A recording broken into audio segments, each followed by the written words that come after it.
What's up, everybody? It's your boy Jay Free, aka That Guy, and I'm looking at my TikTok algorithm right now, and it's just sad. I have two daughters, and obviously, I want more than anything for my daughters to have the best possible outcome, as with most parents.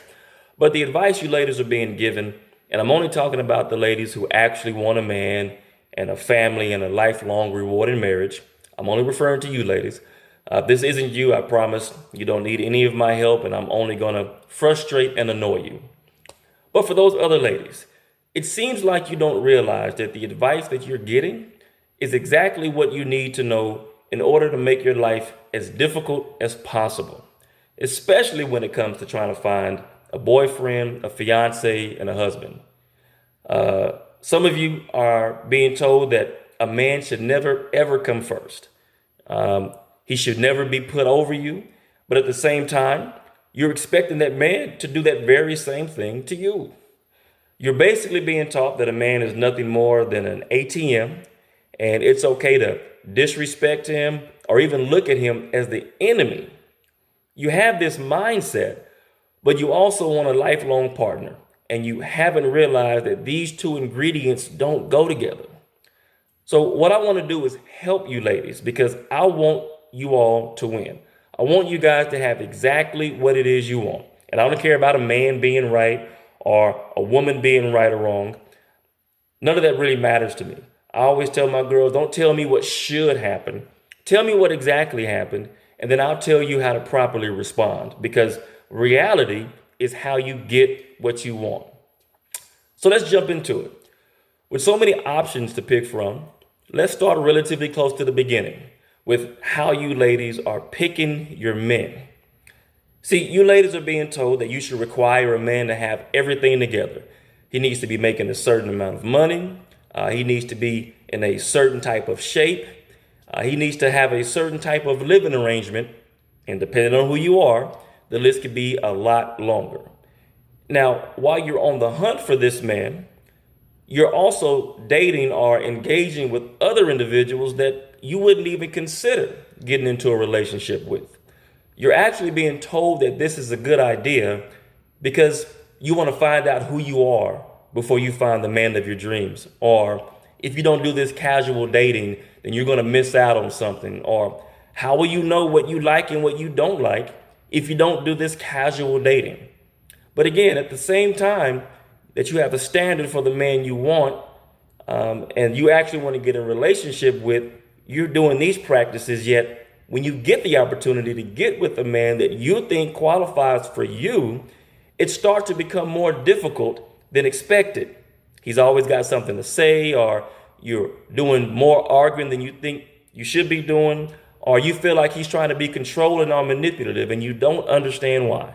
Well, I'm here to help you with that because, like I said, I want all of you ladies to win. And again, I'm only talking about those ladies who actually want to till death do us part marriage. If this isn't you, I'm sure you're doing just fine. You do not need my help.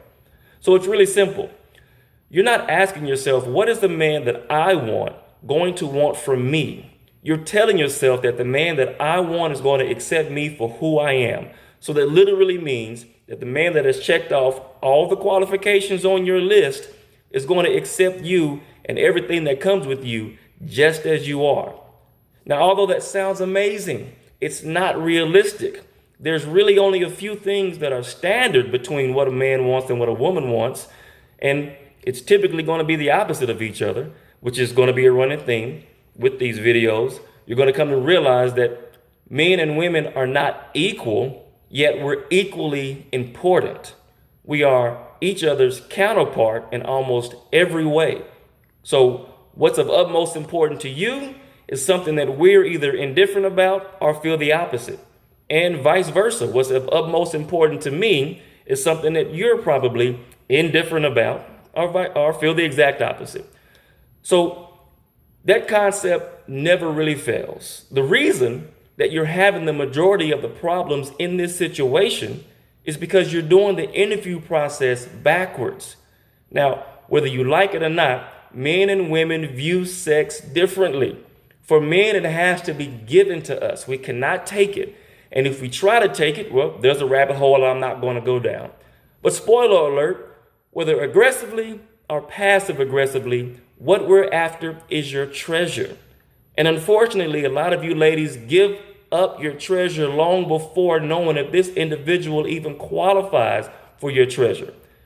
And a lot of you ladies give up your womb to a man long before you determine if he even qualifies to have that honor. You ladies are even being encouraged to do this. You've been encouraged to have a team or have a one-night stand. Now, because you're able to do this, it's somehow going to make you a better than other women. Okay, well, I have a small homework assignment for you. And again, I'm only talking about the women who actually want a lifelong marriage. I want you to ask a man in your life that you trust. And if you have multiple men in your life that you trust, ask each one of them this. Ask them if they would rather marry a woman that has 3 or less sexual partners or more than 3 sexual partners. And you can do the same thing with the women in your life that you trust. Just ask it in reverse. And I'm willing to bet that those answers will both be the exact opposite and consistent. Women tend to want experience in an individual that they want to see as their husbands, and men tend to want the opposite in their wives. But again, I'm not blaming you ladies because this is what you're being taught to do. This is the propaganda that has been fed to you, and it's supposed to get you a lifelong relationship that is healthy and what everybody wants. But let's say that you don't believe me. Okay, what has your reality taught you? Why do you think after you have sex with him, he's acting funny or acting weird? Why do you think you are having those problems after you're intimate with him? Why do you think after you have intimacy that brings a baby, you all of a sudden see him as a bum? Why do you think these things are happening after as opposed to before? Because I have to believe that if you knew this individual was who they are and what you're dealing with before you had sex with them, you probably never would have given them your treasure to begin with, right? Now, I'm sure some of you are saying, well, he's supposed to do this or I'm supposed to do that. Well, that's fine. But your reality is proving that all you're doing is banging your head up against the wall because your reality is showing you nothing but headaches when this practice plays out. So you can continue to drive this supposed to car all you'd like, or you can try something different. The definition of insanity is doing the same action, but expecting a different result. Now, I'm sure many of you have already asked yourself, well, how am I supposed to know if this individual deserves my treasure or not? That's a good question, and I'll get into that on the next video. Now, don't forget the homework assignment, and please share your results. But until next time, remember, you can do this your way. But what has your reality taught you? Peace.